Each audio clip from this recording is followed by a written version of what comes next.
Hey, glad you could make it. Tonight I wanted to bring up a specific topic, writer's block. It's something that I think just about everyone has had to deal with at some point in their life. Whether that's writing an essay, working on a manuscript, or trying to get a text message just right before sending it.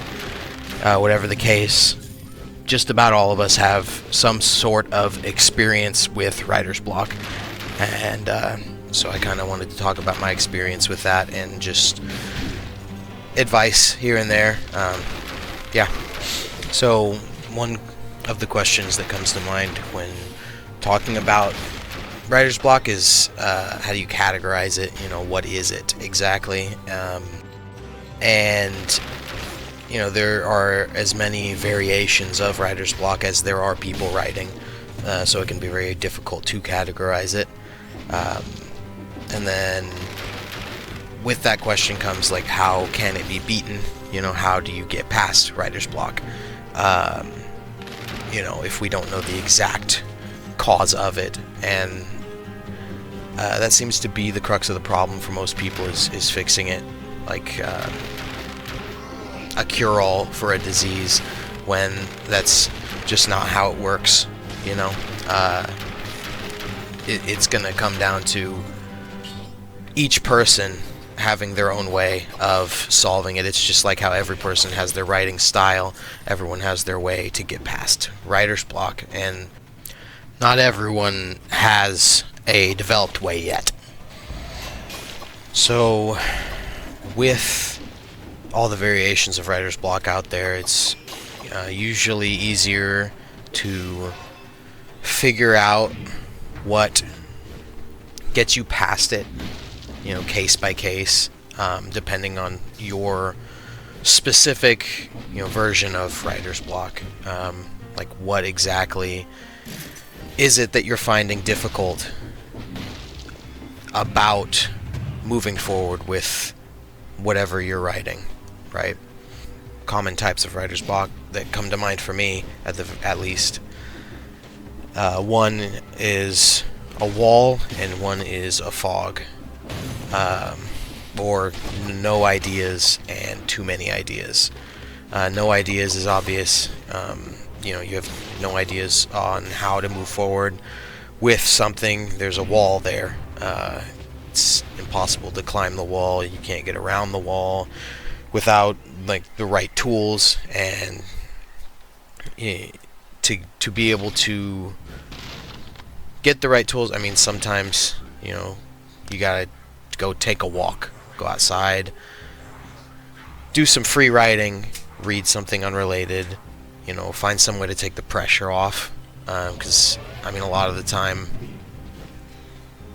I think that writer's block, whenever you just can't move forward, you don't have any idea of how to continue, it's usually because there's some kind of pressure on you to get it just right. And honestly, sometimes you might just have to go with something that you don't think is the best and move on and write more further in, just keep going, skip that part, or write it in a lesser form and move on.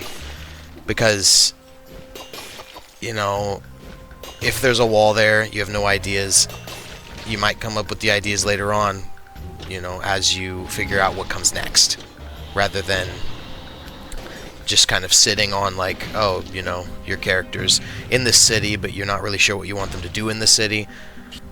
Just move on from the city, and then there's, again, the second one, which is too many ideas, the fog. You have so much in your brain, you have so many ideas, so many plans, that you just cannot pick a single road and walk down it. So you walk down a half dozen of them, maybe go halfway before a fresh idea piques your interest, and you go down that new road instead, just over and over again. That's the one I struggle with the most, I think, personally. Like with, my group of half-written novels that I keep in my files. Once I get bored or I struggle with a specific scene that I feel like is integral, or I don't know how to move on with the characters, I don't know what they should become as the story goes on, or it just gets hard sometimes, and sometimes you come up with another idea, and it's there, it's shiny, it's new, it's bright, and you have it just right in the foreground of your mind. Sometimes it's good to just move on to something else and write there. Follow that new idea. It's there for a reason. You're thinking about it for a reason, so why not stick with it and try it?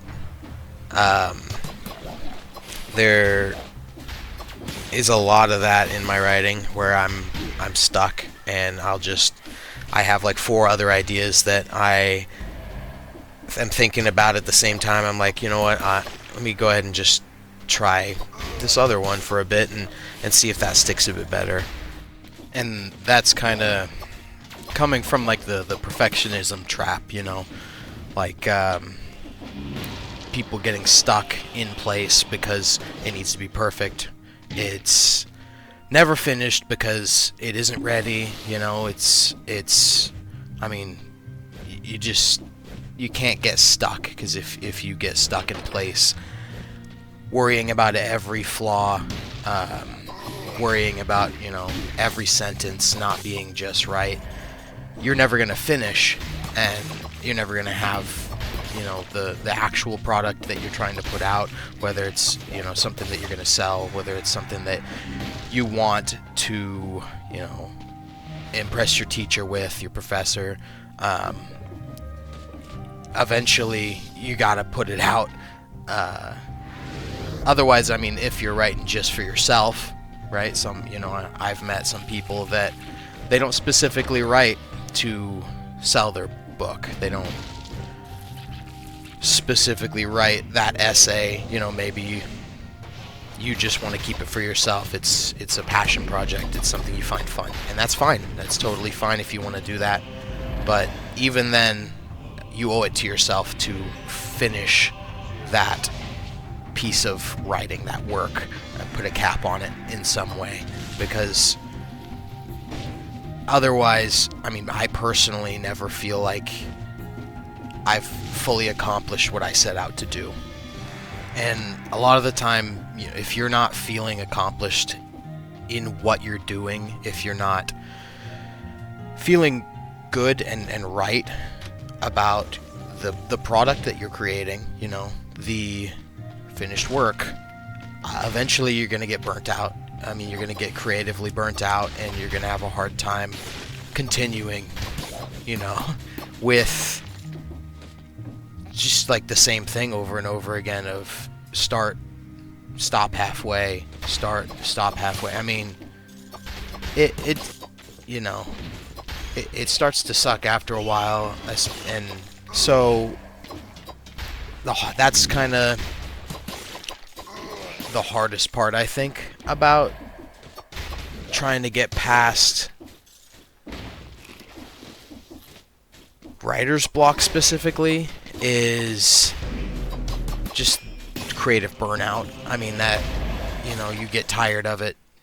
Maybe people aren't picking up what you made as much as you'd like. Maybe you wrote something that you are proud of, and you share it amongst like ARC readers or just like family members, friends, and none of your family members or friends are reading your works. I mean, that's the story amongst basically every writer I've ever met, is no one wants to read it. You're not alone in that. I don't think most friends and family of writers go out of their way to read what someone has made. It just is what it is. If you want an audience, if you want someone to critique your stuff, find someone who is interested in doing that, because not everyone in your life is going to be interested in reading your manuscript and then telling you what they think about it, you know. Kind of getting close to the end of my time here. I just wanted to say a couple more things before I go ahead and leave it there. Don't get stuck, you know, on a bad first draft. Just get the thing written and then worry about editing after. Lore and plot, you know, if you're having a hard time with your plot, maybe expand your lore. If you're having a hard time with your lore, maybe write some plot. Things like that. But that right there is, I think, where I'm going to end it. Whether you need an hour, a week, or a month, you know, keep coming back. You know, take that break and then come back. Anyway, thanks for being here with me. Have a good night.